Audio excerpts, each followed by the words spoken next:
Welcome back. This is number 6, the Nazarites. And we will be reading, as a reminder, we'll be reading 6 to 10. The Nazarites. The Lord spoke to Moses, saying, "Speak to the Israelites and say to them, when neither men nor women make a special vow, the vow of a Nazarite, to separate themselves to the Lord, they shall separate themselves from wine and strong drink. They shall drink no wine, vinegar, or other vinegar. They shall not drink any grape juice or eat grapes, fresh or dried. All their days as Nazarites, they shall eat nothing that is produced by the grapevine, not even the seeds or the skins." So that's the special vow of a Nazarite. All the days of the Nazarite vow, no razor shall come upon the head until the time is completed for which they separate themselves to the Lord. They shall be holy. They shall let the locks of the head grow long.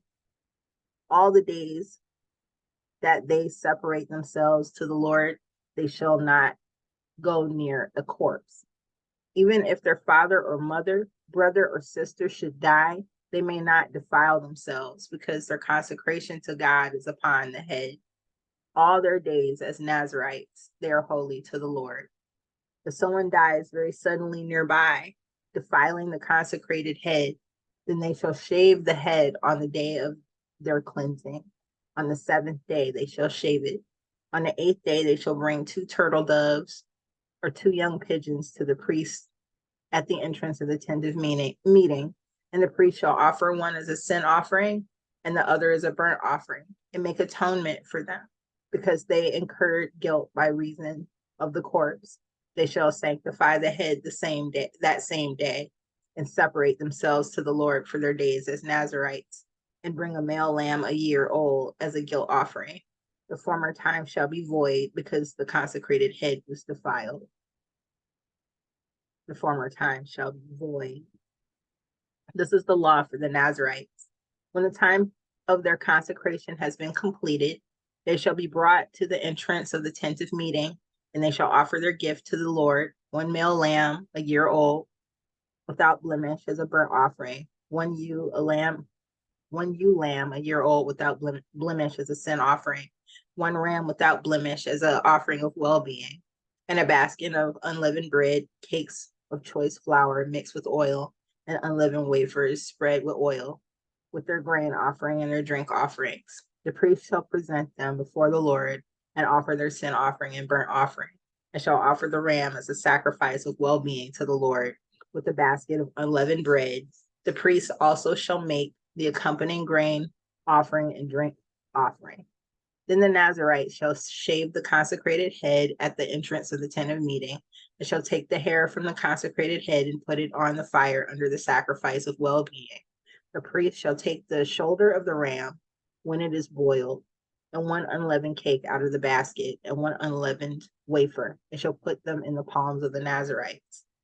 After they have shaved the consecrated head, then the priest shall elevate them as an elevation offering before the Lord. They are a holy portion for the priest, together with the breast that is elevated and the thigh that is offered. After that, the Nazarites may drink wine. This is the law for the Nazarites who take a vow. Their offering to the Lord must be in accordance with the Nazarite vow, apart from what else they can afford, in accordance with whatever vow they take. So they shall do, following the law for their consecration. So it sounds like different Nazarites have different vows.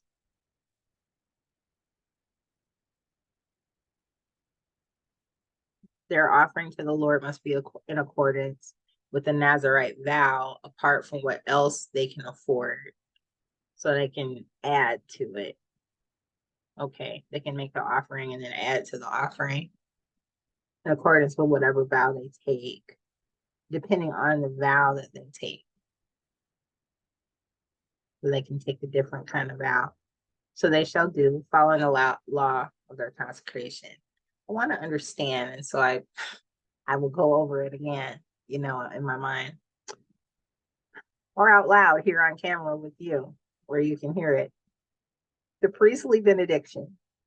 The Lord spoke to Moses, saying, speak to Aaron and his sons, saying, thus you shall bless the Israelites. You shall say to them, the Lord bless you and keep you.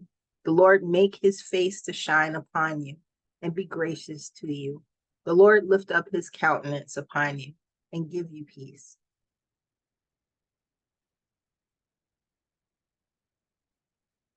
So they shall put my name on the Israelites, and I will bless them.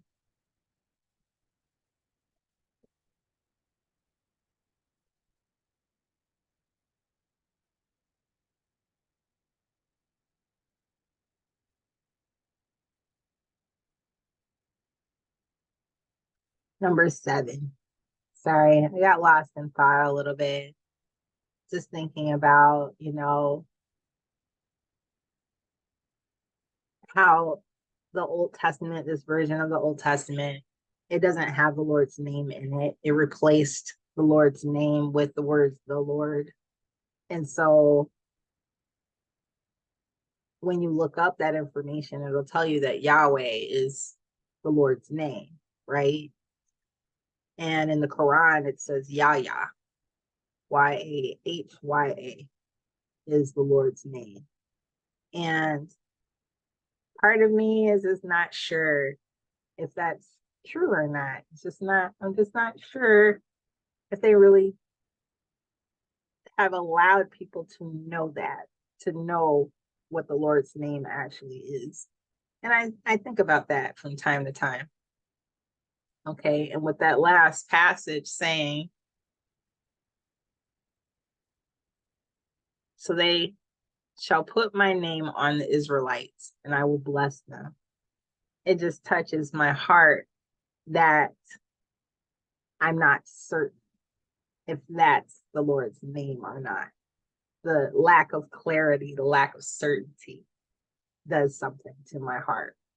The wondering that if that's true, if that's correct, So number 7, offerings of the leaders. On the day when Moses had finished setting up the tabernacle and had anointed and consecrated it with all its furnishings and had anointed and consecrated the altar with all its utensils, the leaders of Israel, heads of their ancestral houses, the leaders of the tribes who were over those who were enrolled, made offerings. They brought their offerings before the Lord, 6 covered wagons and 12 oxen, a wagon for every 2 of the leaders, and for each one an ox. They presented them before the tabernacle. Then the Lord said to Moses, accept these from them, that they may be used in doing the service of the tent of meeting, and give them to the Levites, to each according to his service. So Moses took the wagons and the oxen and gave them to the Levites. 2 wagons and 4 oxen he gave to the Gershonites according to their service, and 4 wagons and 8 oxen he gave to the Merarites according to their service, under the direction of Ithamar, son of Aaron, the priest. But to the Kohathites he gave none, because they were charged with the care of the holy things that had to be carried on the shoulders. The leaders also presented offerings for the dedication of the altar at the time when it was anointed. The leaders presented their offerings before the altar. The Lord said to Moses, they shall present their offerings, 1 leader each day, for the dedication of the altar. The one who presented his offerings the first day was Nahshon, son of Amminadab of the tribe of Judah. His offering was 1 silver plate weighing 130 shekels, 1 silver basin weighing 70 shekels, according to the shekel of the sanctuary, both of them full of choice flour mixed with oil for a grain offering, 1 golden dish weighing 10 shekels full of incense, 1 young bull, 1 ram, 1 male lamb a year old for a burnt offering, 1 male goat for a sin offering, and for the sacrifice of well-being 2 oxen, 5 rams, 5 male goats, and 5 male lambs a year old.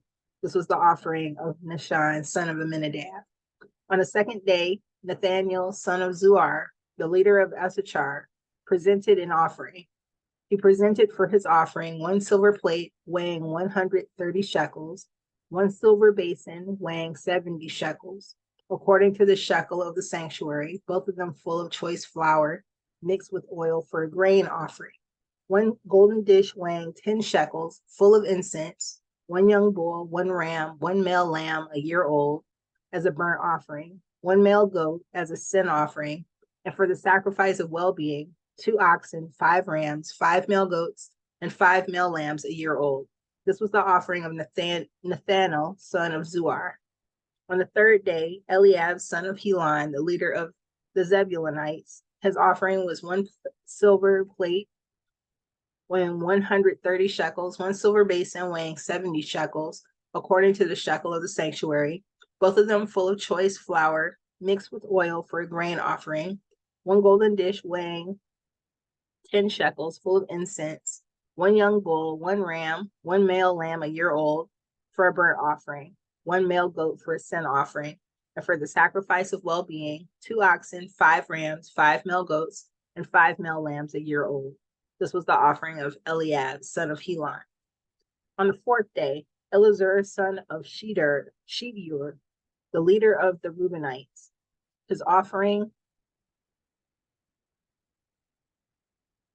was 1 silver plate weighing 130 shekels, 1 silver basin weighing 70 shekels, according to the shekel of the sanctuary, both of them full of choice flour mixed with oil for a grain offering, 1 golden dish weighing 10 shekels, full of incense, 1 young bull, 1 ram, 1 male lamb a year old for a burnt offering, 1 male goat for a sin offering, and for the sacrifice of well-being, 2 oxen, 5 rams, 5 male goats, and 5 male lambs a year old. This was the offering of Elazar, son of Shedeur. On the fifth day, Shelumiel, son of Zurishaddai, the leader of the Simeonites, his offering was 1 silver plate weighing 130 shekels, 1 silver basin weighing 70 shekels, according to the shekel of the sanctuary, both of them full of choice flour mixed with oil for a grain offering, 1 golden dish weighing 10 shekels, full of incense, 1 young bull, 1 ram, 1 male lamb a year old for a burnt offering, 1 male goat for a sin offering, and for the sacrifice of well-being, 2 oxen, 5 rams, 5 male goats, and 5 male lambs a year old. This was the offering of Shelumiel, son of Zurishaddai.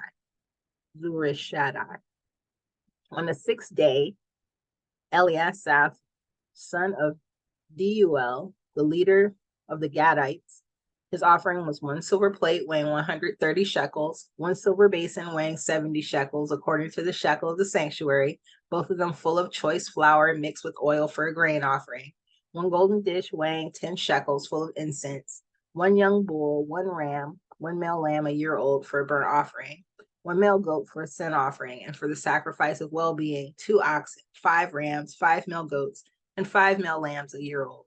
This was the offering of Eliasaph, son of Deuel. On the seventh day, Elishama, son of Ammihud, the leader of the Ephraimites, his offering was 1 silver plate weighing 130 shekels, 1 silver basin weighing 70 shekels, according to the shekel of the sanctuary, both of them full of choice flour mixed with oil for a grain offering, 1 golden dish weighing 10 shekels, full of incense, 1 young bull, 1 ram, 1 male lamb a year old for a burnt offering, 1 male goat for a sin offering, and for the sacrifice of well-being, 2 oxen, 5 rams, 5 male goats, and 5 male lambs a year old. This was the offering of Elishama, son of Ammihud. On the eighth day, Gamaliel, son of Pedazur, the leader of the Manassites, his offering was 1 silver plate weighing 130 shekels, 1 silver basin weighing 70 shekels, according to the shekel of the sanctuary, both of them full of choice flour mixed with oil for a grain offering, 1 golden dish weighing 10 shekels, full of incense, 1 young bull, 1 ram, 1 male lamb a year old for a burnt offering, 1 male goat for a sin offering, and for the sacrifice of well-being, 2 oxen, 5 rams, 5 male goats, and 5 male lambs a year old. This was the offering of Gamaliel, son of Pedazur. On the ninth day of Abidan, son of Gideoni, the leader of the Benjaminites, his offering was 1 silver plate weighing 130 shekels, 1 silver basin weighing 70 shekels, according to the shekel of the sanctuary, both of them full of choice flour mixed with oil for a grain offering, one golden dish weighing 10 shekels, full of incense, one young bull, one ram, one male lamb a year old for a burnt offering, one male goat for a sin offering, and for the sacrifice of well-being, two oxen, 5 rams, 5 male goats, and 5 male lambs a year old. This was the offering of Abidan, son of Gideoni. On the 10th day, Ahiezer, son of Ammishaddai, the leader of the Danites. His offering was one silver plate weighing 130 shekels, one silver basin weighing 70 shekels according to the shekel of the sanctuary, both of them full of choice flour mixed with oil for a grain offering, one golden dish weighing 10 shekels, full of incense, one young bull, one ram, one male lamb a year old for a burnt offering, one male goat for a sin offering, and for the sacrifice of well-being, 2 oxen, 5 rams, 5 male goats, and 5 male lambs a year old. This was the offering of Ahiezer, son of Ammishaddai. On the 11th day, Pagiel, son of Ochran, the leader of the Asherites, his offering was one silver plate weighing 130 shekels, one silver basin weighing 70 shekels, according to the shekel of the sanctuary, both of them full of choice flour mixed with oil for a grain offering, one golden dish weighing 10 shekels full of incense, one young bull, one ram, one male lamb a year old for a burnt offering, one male goat for a sin offering for the sacrifice of well-being, 2 oxen, 5 rams, 5 male goats, and 5 male lambs a year old. This was the offering of Pagiel, son of Ochran. On the 12th day, Ahira, son of Enan, the leader of the Naphtalites, his offering was one silver plate weighing 130 shekels, one silver basin weighing 70 shekels, according to the shekel of the sanctuary, both of them full of choice flour, mixed with oil for a grain offering, one golden dish weighing 10 shekels, full of incense, one young bull, one ram, one male lamb a year old for a burnt offering, one male goat for a sin offering, and for the sacrifice of well-being, 2 oxen, 5 rams, 5 male goats, and 5 male lambs a year old. This was the offering of Ahira, son of Enan. This was the dedication offering for the altar at the time when it was anointed from the leaders of Israel, 12 silver plates, 12 silver basins, 12 golden dishes, each silver plate weighing 130 shekels, and each basin 70. All the silver of the vessels, 2,400 shekels, according to the shekel of the sanctuary. The 12 golden dishes full of incense, weighing 10 shekels apiece, according to the shekel of the sanctuary. All of the gold of the dishes being 120 shekels. All the livestock for the burnt offering, 12 bulls, 12 rams, 12 male lambs a year old, with their grain offering, 12 male goats for a sin offering, and all the livestock for the sacrifice of well-being, 24 bulls, the rams 60, the male goats 60, the male lambs a year old 60. This was the dedication offering for the altar after it was anointed. When Moses went into the tent of meeting to speak with the Lord, he would hear the voice speaking to him from above the mercy seat that was on the Ark of the Covenant from between the two cherubim. Thus it spoke to him. Numbers 8, the 7 lamps. The Lord spoke to Moses, saying, "Speak to Aaron and say to him, when you set up the lamps, the 7 lamps shall give light in front of the lampstand." Aaron did so. He set up its lamps to give light in front of the lampstand, as the Lord had commanded Moses. Now this was how the lampstand was made. Out of hammered work of gold, from its base to its flowers, it was hammered work according to the pattern that the Lord had showed Moses. So he made the lampstand. Consecration and service of the Levites. The Lord spoke to Moses, saying, "Take the Levites from among the Israelites and cleanse them. Thus you shall do to them to cleanse them. Sprinkle the water of purification on them.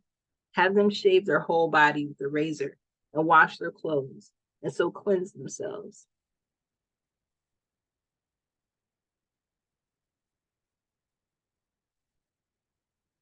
Let them take a young bull and its grain offering of choice flour mixed with oil, and you shall take another young bull for a sin offering. You shall bring the Levites before the tent of meeting and assemble the whole congregation of the Israelites. When you bring the Levites before the Lord, the Israelites shall lay their hands on the Levites, and Aaron shall present the Levites before the Lord as an elevation offering from the Israelites, that they may do the service of the Lord. I'm realizing they still provided all of that, all of the sacrifice and offerings that they needed to provide. Plus, they did this as well. So I think I thought that, and I've read this many times, but it's like every time it means something different to you because you're in a different place in your life and you don't necessarily retain what you retain the next time.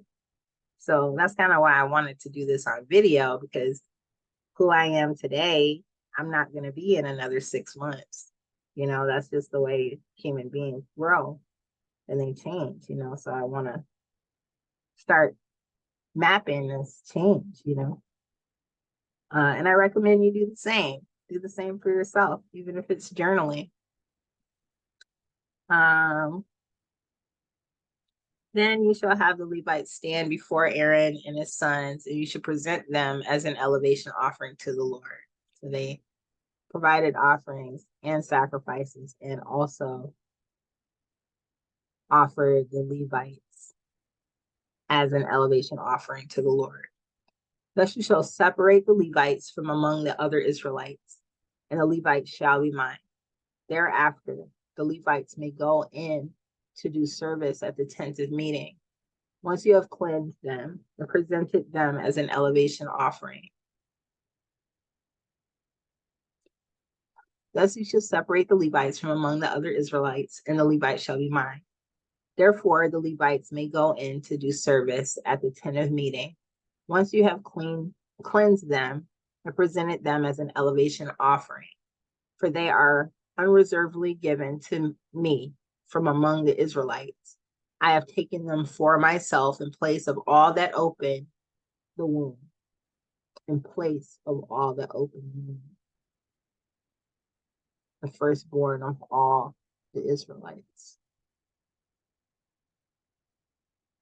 For all the firstborn among the Israelites are mine, both human and animal. On the day that I struck down all the firstborn in the land of Egypt, I consecrated them for myself. But I have taken the Levites in place of all the firstborn among the Israelites. Moreover, I have given the Levites as a gift to Aaron and his sons from among the Israelites to do the service for the Israelites at the tent of meeting, and to make atonement for the Israelites, in order that there may be no plague among the Israelites for coming too close to the sanctuary. Moses and Aaron and the whole congregation of the Israelites did with the Levites accordingly. The Israelites did with the Levites just as the Lord had commanded Moses concerning them. The Levites purified themselves from sin and washed their clothes. They purified themselves from sin and washed their clothes.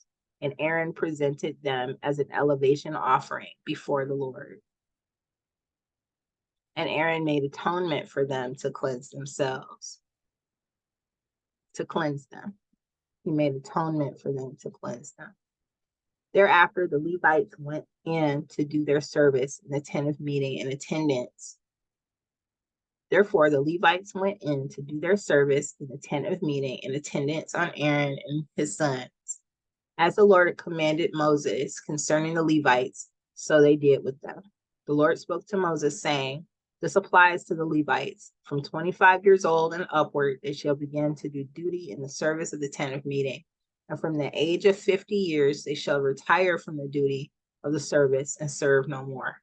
They may assist their brothers in the tent of meeting in carrying out their duties, but they shall perform no service. Thus you shall do with the Levites in assigning their duties. Numbers 9. The Passover at Sinai. The Lord spoke to Moses in the wilderness of Sinai in the first month of the second year after they had come out of the land of Egypt, saying, let the Israelites keep the Passover at its appointed time. On the 14th day of this month at twilight, you shall keep it as its appointed time. At its appointed time, according to all its statutes and all its regulations, you shall keep it. So Moses told the Israelites they should keep the Passover. They kept the Passover in the first month on the 14th day of the month at twilight in the wilderness of Sinai, just as the Lord had commanded Moses. So the Israelites did. Now there were certain people who were unclean through touching a corpse, so that they could not keep the Passover on that day. They came before Moses and Aaron on that day and said to him, although we are unclean through touching a corpse, why must we be kept from presenting the Lord's offerings at its appointed time among the Israelites? Because you're unclean. Moses spoke to them, wait so that I may hear what the Lord will command concerning you. The Lord spoke to Moses, saying, speak to the Israelites, saying, any one of you or your descendants who is unclean through touching a corpse or is away on a journey shall still keep the Passover to the Lord. Okay, we can still keep it. In the second month, on the 14th day at twilight, they shall keep it. They shall eat it with unleavened bread and bitter herbs. They shall leave none of it until morning, nor break a bone of it. According to all the statute for the Passover, they shall keep it. But anyone who is clean and is not on a journey and yet refrains from keeping the Passover shall be cut off from the people for not presenting the Lord's offering at its appointed time. Such as one shall bear the consequences for the sin. Shall bear the consequences for the sin. Any alien residing among you who wishes to keep the Passover to the Lord shall do so according to the statute of the Passover and according to its regulation. You shall have one statute for both the resident alien and the native.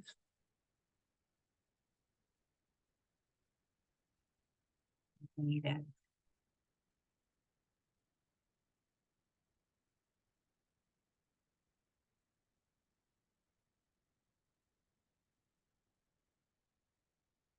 This is Numbers 9:14. And he refers to people who are aliens residing with the Israelites as resident aliens. And he refers to the Israelites as natives, native to the land. The cloud and the fire. On the day the tabernacle was set up, the cloud covered the tabernacle, the tent of the covenant, and from evening until morning, it was over the tabernacle, having the appearance of fire. It was always so. The cloud covered it by day, and the appearance of fire by night. Whenever the cloud lifted from over the tent, the Israelites would set out, and in the place where the cloud settled down, there the Israelites would camp. At the command of the Lord, the Israelites would set out, and at the command of the Lord, they would camp. As long as the cloud rested over the tabernacle, they would remain in camp. So now I have like this totally different view of them being in the wilderness and how they were moving in the wilderness. They were moving like a military regiment with the tabernacle in the middle and the Levites protecting that and serving the Lord, and then all of the different regiments from the different tribes surrounding them, how they were moving it's just a totally different picture in my mind from the vague little ideas in the little stories you hear around of, they wandered in the wilderness for 40 years. Well, I guess I could wander in the wilderness for 40 years if it was over 600,000. It was 600,000 something able-bodied men capable of going to war. That was not all of them. You know what I'm saying? And they didn't tell you all their numbers. You know what I'm saying? So there was a lot of them. I guess you could wander around in the wilderness for that long. Wow, I'm just kind of mind blown right now. Even when the cloud continued over the tabernacle many days, the Israelites would keep the charge of the Lord. It would not set out. Sometimes the cloud would remain a few days over the tabernacle, and according to the command of the Lord, they would remain in camp. Then, according to the command of the Lord, they would set out. Sometimes the cloud would remain from evening until morning. And when the cloud lifted in the morning, they would set out. Or if it continued for a day and a night, when the cloud lifted, they would set out. Whether it was 2 days or a month or a longer time, when the cloud continued over the tabernacle resting upon it, the Israelites would remain in camp. It would not set out. But when it lifted, they would set out. At the command of the Lord, they would camp, and at the command of the Lord, they would set out. They kept the charge of the Lord at the command of the Lord by Moses. So they listened. This is what I'm getting so far, right? They listened well. They obeyed the leadership. They obeyed the Lord. They made regular sacrifices. Their day-to-day lives appeared to be like it seems like this is like almost the golden age of worship, you know, the perfecting of the worship to the Lord. The Lord is like there with them, teaching them how to worship and how to make sacrifice. I don't see anything in here about ritualistic prayer. I don't see people praying 5 times a day or 10 times a day or 20 times a day at designated points in the day. Or, I see the only thing that the Lord was interested in was festival, the acknowledgement of the saving of their lives, the Passover, where he passed over and they were not destroyed. You know what I'm saying? Like, he wants them to recognize the festivals of humility, of the ability to recognize, that he is their Lord, that's he wanted them to obey him, and he was giving them all of these lands. So remember what the prize is.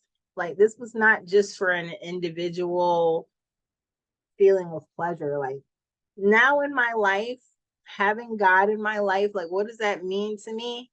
It means ease and peace and comfort and happiness and financial stability. And it means peace in my heart and peace in my life and my ability to let go of trauma and bad things that don't serve me, and to fully love and live to my fullest capacity in a way that God intended me to do that.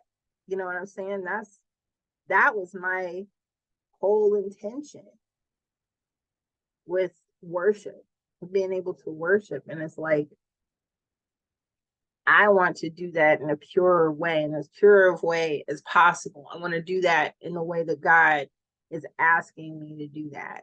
And I feel like I can't really do that by assuming. I can't really do it by reading our book out of context. And so I personally want to read in context and figure out how to worship the best way Tamira can. And that's why I'm doing this with you. So here we are, ending Numbers 9. Whether it was 2 days or a month or a longer time that the cloud continued over the tabernacle, resting upon it, the Israelites would remain in camp and would not set out. But when it lifted, they would set out. At the command of the Lord, they would camp, and at the command of the Lord, they would set out. They kept the charge of the Lord at the command of the Lord by Moses. Like, it just sounds like a prosperous time to me. A time when the Lord was with them. They were learning their faith. They were learning how to be faithful. It's like,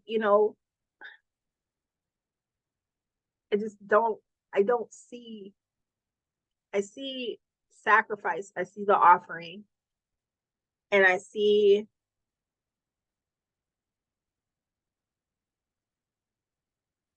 having people that can help you know how to do that the right way, right? These are the people that the Lord taught himself to teach other people, right? I don't have access to that. I don't have access to someone that is that pure in their faith to teach me from that space. What I have is scripture. And scripture as God's word is supposed to be enough, right? I'm praising the Lord and I'm asking him for his guidance and his understanding, his knowledge, and his wisdom. I'm asking him for understanding. And so I'm receiving what I'm asking for in scripture. Okay. That's what scripture is for. So Numbers 10, the silver trumpets. The Lord spoke to Moses, saying, make 2 silver trumpets. You shall make them of hammered work, and you shall use them for summoning the congregation and for breaking camp. When both are blown, the whole congregation shall assemble before you at the entrance of the tent of meeting. But if only one is blown, then the leaders, the heads of the tribes of Israel, shall assemble before you. When you blow an alarm, the camps on the east side shall set out. When you blow a second alarm, the camps on the south side shall set out. An alarm is to be blown whenever they are to set out. But when the assembly is to be gathered, you shall blow, but you shall not sound an alarm. The sons of Aaron, the priests, shall blow the trumpets. This shall be a perpetual institution for you throughout your generations.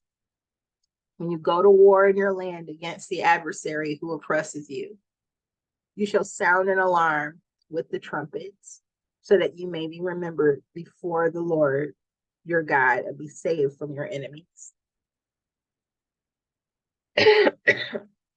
When you go to war in your land against the adversary who oppresses you. Who is oppressing you? When you go to war in your land against the adversary who oppresses you, you shall sound an alarm with the trumpets, so that you may be remembered before the Lord your God and be saved from your enemies. Also,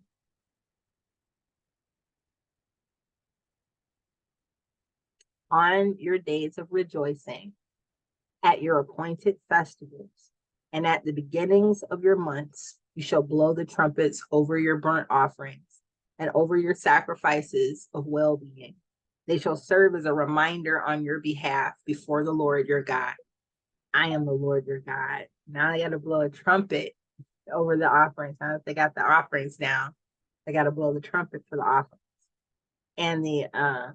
and sound an alarm and to call their leaders and before their festivals. They had much to do. Departure from Sinai. In the second year, in the second month, on the 20th day of the month, the cloud lifted from over the tabernacle of the covenant. Then the Israelites set out by stages from the wilderness of Sinai, and the cloud set down in the wilderness of Paran. They set out for the first time at the command of the Lord by Moses. The standard of the camp of Judah set out first, company by company, and over the whole company was Nahshon, son of Amminadab. Over the company of the tribe of Issachar was Nathanael, son of Zuar. And over the company of the tribe of Zebulun was Eliab, son of Helon. Over the tabernacle was taken down, and the Gershonites and the Merarites who carried the tabernacle set out. Next, the standard of the camp of Reuben set out, company by company, and over the whole company was Elazar, son of Shedeur. Over the company of the tribe of Simeon was Shelumiel, son of Zureshadai, and over the company of the tribe of Gad was Elisaph, son of Deuel. When the Kohathites who carried the holy things set out, and the tabernacle was set up before their arrival, then the Kohathites who carried the holy things set out, and the tabernacle was set up before their arrival. Next, the standard of the Ephraimite camp was set out, company by company, and over the whole company was Elishama, son of Ammihud. Over the company of the tribe of Manasseh was Gamaliel, son of Pedazur. And over the company of the tribe of Benjamin was Abidan, son of Gideoni. Then the standard of the camp of Dan, acting as the rear guard of all the camps, set out, company by company, and over the whole company was Ahiezer, son of Ammishaddai. Over the company of the tribe of Asher was Pagiel, son of Ochran, and over the company of the tribe of Naphtali was Ahira, son of Enan. This was the order of march of the Israelites, company by company, when they set out. That just had to be spectacular. Crazy. So many people. Moses said to Hobab, son of Reuel, the Midianite, Moses' father-in-law, we are setting out for the place of which the Lord said, I will give it to you. Come with us, and we will treat you well, for the Lord has promised good to Israel. But he said to him, I will not go, but I will go back to my own land and to my kindred. He said, do not leave us, for you know where we should camp in the wilderness, and you will serve as eyes for us. Moreover, if you go with us, whatever good the Lord does for us, the same we will do for you. So they set out from the mount of the Lord, 3 days' journey, with the ark of the covenant of the Lord going before them 3 days' journey, to seek out a resting place for them. The cloud of the Lord being over them by day, and when they set out from the camp. Whenever the ark set out, Moses would say, arise, O Lord, let your enemies be scattered, and your foes flee before you. And whenever it came to rest, he would say, return, O Lord, of the 10,000 thousands of Israel. Return, O Lord, of the 10,000 thousands of Israel. And that's it for this set of chapters. Next video, we start with Numbers 11. We will read that to 15, and we'll keep going. We've got 1, 2, 3, 4 more videos, right? Wait, this would be, 5 more videos to go. See you on the next video. It takes forever, sorry.